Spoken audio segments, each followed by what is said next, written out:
The following program is intended for mature audiences. From Television City in Hollywood. Now, it looks like 30% of women are involved in pornography. Yeah. Really?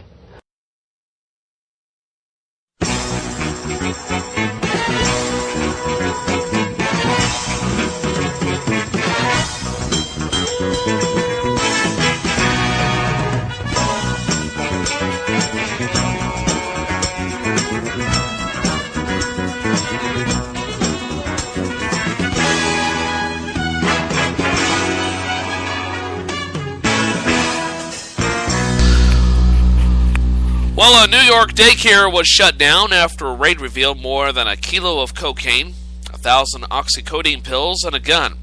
Well, at least on the bright side, the restroom was clean.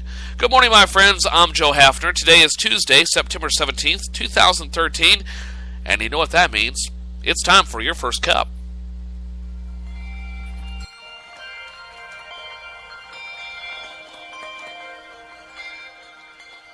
It's a beautiful morning. I think I'll go outside for a while and just smile. Just taking some clean, fresh air for no sense in staying inside. If the weather's fine and you got the time, it's your chance to wake up and plan another brand new day. Either way, it's a beautiful morning. Each bird keeps singing his own song. So long, I've got to be on my way now. No fun just hanging around. I got to cover ground, you couldn't keep me down. It just ain't no good if the sun shines and you're still inside. Still inside. Still inside. Still inside.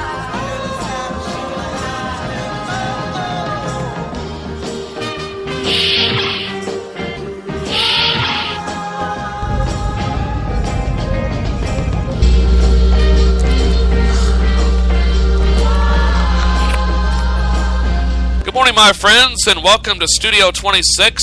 I'm Joe Haffner, and today is Tuesday, September 17th, 2013. The name of the program is First Cup, and I'm not sure if I coughed into an open microphone or not. You know it by now, if I did or not, just at the beginning of the show, but I won't know until after I hit stop and play that back. Yes, I'm a rambling fool once again, but not quite as bad as I was, I hope, on yesterday's show. As a matter of fact, if you haven't heard yesterday's show and want to hear a hysterical blooper, listen to the close of yesterday's show, about the last 5 or 6 minutes. Okay, that was totally unplanned.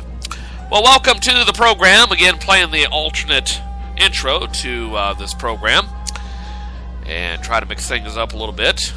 I like the Beatles, but I also like other groups too, like the Lovin' Spoonful. And it is indeed a beautiful day, a beautiful morning. And glad you decided to download this program.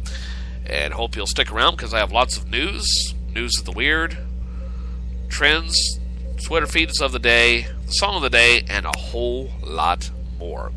But before we get to all that, I wish to remind you that you can send me your emails with your comments, suggestions, or ideas, including free advertising bits. If you're looking to buy or sell a house, a car, a boat, clothing, or whatever the case may be, you can do so by sending your emails to Gunther'sHouseOfFriends@gmail.com.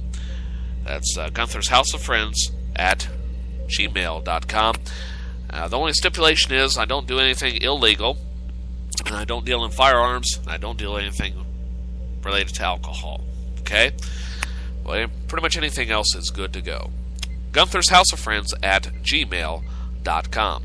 Check out my website, www.tinyurl.com/Gunther'sHouse. On your PC, Mac, Linux, or tablet computer. That's www.tinyurl.com/Gunther'sHouse. Or on your smartphone, whether it's an Android, iOS, or Windows phone, you can do so at tinyurl.com/GuntherMobile. That's Gunther Mobile. I just got to thinking, what if Linux got into the tablet computer market? What would that be like? Imagine it'd be a lot of commands, wouldn't it? Although Linux has gone more graphic friendly in recent years. That's just geek thought there. And a reminder, coming up in 13 days will be the premiere of a brand new program called North Missouri Today, in which I'll have the latest news from around the Kirksville, Missouri area, around the Show Me State, as well as a brief glimpse of what's going on around the U.S. and the world. Again, that's North Missouri Today, coming up on Monday, September 30th, 2013. And hopefully soon I will have the next 2 episodes of Joe's Mixtape coming up on the website. Be looking for links on Facebook and so forth and announcements on this program. I have found that it's easier to produce this show than it is to produce a program that I only do once a week, or that was intended to be done only once a week. Chances are Joe's Mixtape will be getting reduced to once a month or whenever the occasion calls for it. So that's what's going on there. And before I get to the topics on my mind for today, I want you to check out my good friend Chris's website.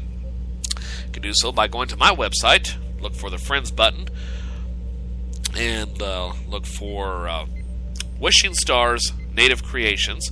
And there you'll find great, authentic Native American jewelry made. That's right, made by my good friend Chris in Brookfield, Missouri. She makes great Native American jewelry and has periodic pictures of her latest project. Encourage you to check it out. Wishing Stars Native Creations. Get authentic, one-of-a-kind, custom-made jewelry. Okay, and as a matter of fact, Christmas is not too far off. And if you've run out of ideas of things to buy at the local Mega Mart stores, this is a great alternative. Okay, I guarantee you will not find any other gifts like this in the world. Okay, so Wishing Stars Native Creations. And a reminder, the Missouri State Now Conference is this Saturday in Columbia, Missouri, at the Unitarian Universalist Church at 2615 Shepherd Boulevard from 9:30 until 4. Among the many people expected to be on hand will be my dear friend Courtney Cole. And the Missouri State Now Conference, they're looking for ideas of how we can narrow the wage difference between men and women in the state, and in particular in the nation. So get your tickets now at Eventbrite at www.tinyurl.com/MoNow2013. That's tinyurl.com/MoNow2013. Well, as we were talking yesterday and hamming it up, tragic situation going on in Washington, D.C.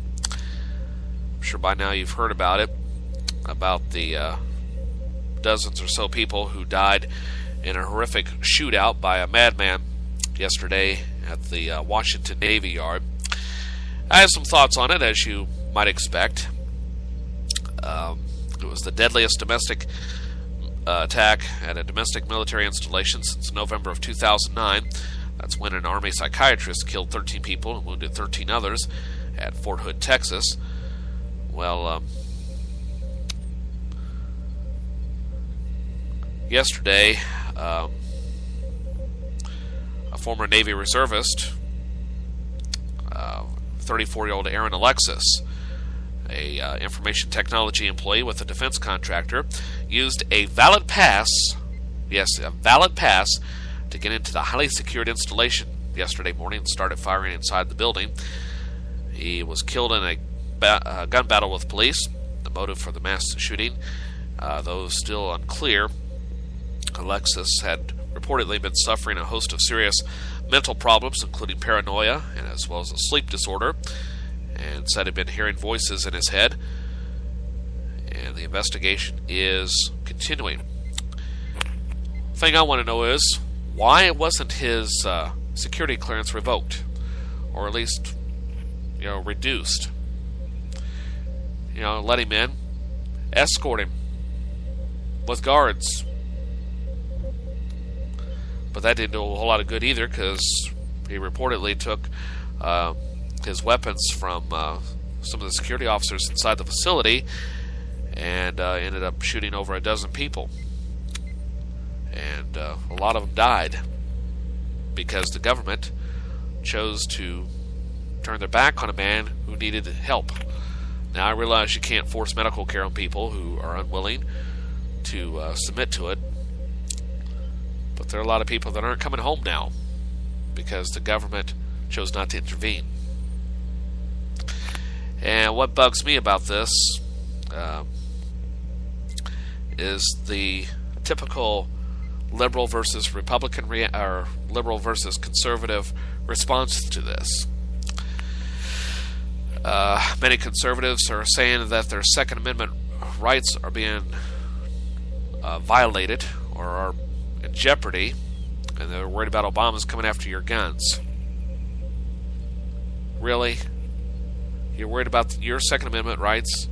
To hell with the people that died in Washington. And then you have the liberal knee-jerk reaction, which I am a liberal, but I don't agree with this stance, at least this response to this stance, in that we need more gun control laws and better background checks. I do agree we need better background checks. But all the laws in the books wouldn't have stopped him for what he did, because he stole the guns right there inside the facility. So you could have building after building, book after book in those buildings and libraries, and it won't mean a damn thing, because at the moment, on a moment's whim, this guy decided, guns available, I'm going to take it. And he began killing people. So what's the solution? Revoke his status. This guy was clearly mentally ill, and it would have been tragic enough if he had been killed, but he should have been stopped before he hurt anyone else. And now there are 12 people or more that aren't going home because our legal system and our healthcare system failed him. Now, you're not going to be able to save everybody, but those people should not have been wounded, and they should not have been killed. Period. There's no excuse for that. That was just gross negligence on the part of our government, and it really sickens me. But keep an eye on that story, and hopefully something good will come out of it. But I have a feeling it's just another incident like the movie theater shootout a year ago last summer in Colorado, and then, of course, the Connecticut school shooting this past December. Other stories of interest today, something I mentioned, I believe, on last Friday's show, sometime late last week. Rodeo clown back in the news. Well, he performed for the first time since his controversial State Fair Rodeo Act in August of this year that mocked President Barack Obama. Well, the Jefferson City News Tribune reports that rodeo clown Tuffy Gessling hammed it up for the crowd during a Pro Bowl riding event. This says in Jefferson County, but it should have been Cole County. So I thought it was at the Cole County Fair. I can't believe this came from the Associated Press. So much for checking facts. Maybe I'm wrong. Nevertheless, he performed last Friday, and beforehand, Gessling said everything has been very overwhelming, that he's surprised people took offense to the politically themed skit. Really? And I guess in some ways I am too. But you didn't think that mocking a black man in an unflattering manner would not eventually come back to bite you in the ass? I can't believe you're that naive, Mr. Gessling. I really can't. Well, Friday's show featured another clown wearing an Obama mask, while Gessling made comments including, "We're going to stomp Obama," to the crowd. Seems to me some fools never learn. I just don't get it. I've said it before, especially on Facebook when this story broke, which came out a week before the show debuted, in that, yes, I understand that previous presidents have been mocked at this event for decades. I get that it's political humor and satire. But the reason why this is different is not just because that Barack Obama has African American ancestry. It's because that there has been a historical precedent